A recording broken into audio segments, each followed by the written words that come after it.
Écoutez, je vais vous dire très simplement, je veux ni parler de ceux qui extraient, c'est-à-dire les entreprises, je voudrais ni parler des gens qui ont mis leur terrain à disposition, je veux aller, moi, sur le fond de cette affaire.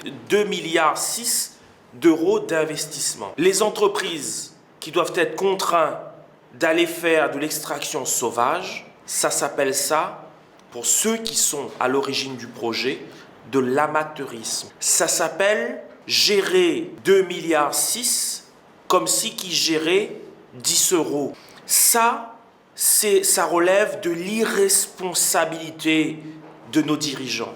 Ça relève d'une volonté unique de gagner simplement les élections, mais de quasiment jeter l'argent public. Je ne peux pas comprendre, je n'arrive pas à comprendre comment, pour un projet d'une telle envergure, plus de 2,6 milliards, je rappelle, on n'ait pas fait les études nécessaires pour savoir si on avait les matériaux pour réaliser la voie. Aujourd'hui, c'est du bricolage. Bricoler avec 2,6 milliards, mais ça mérite une condamnation.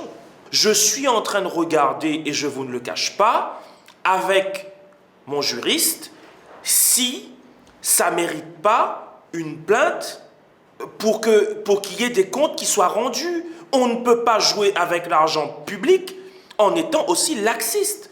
Donc c'est pour ça que je ne veux pas parler des entreprises ni des personnes qui mettent à disposition leur terrain. Moi, je parle de celui qui a décidé de lancer des travaux qui n'étaient pas prêts à être lancés. C'est comme si demain matin, je vous dis d'aller cueillir des litchis, le litchi est vert.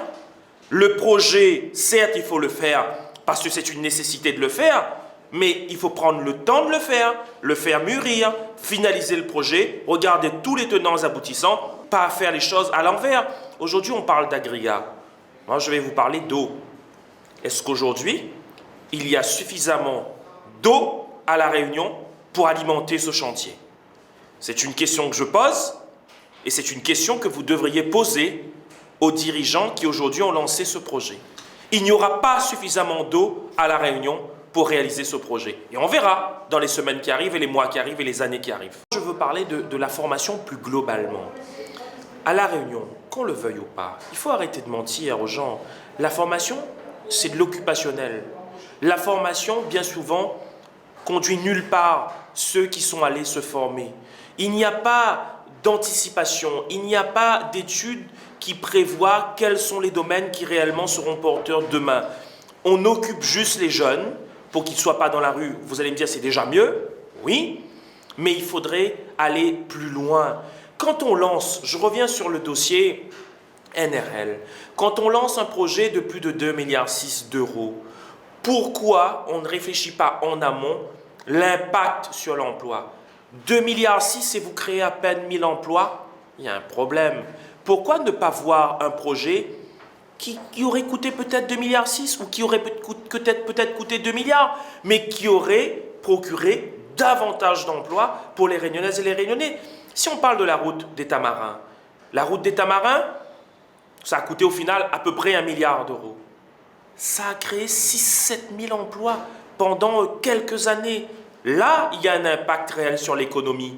Donc, il faut qu'aujourd'hui, avant de lancer de grands chantiers, il faut faire une projection, il faut analyser la situation, le tissu économique pour connaître quels sont les emplois porteurs demain. Et ça permettrait d'avoir des emplois qui correspondent réellement à la réalité de la situation, chose qui n'est pas le cas aujourd'hui.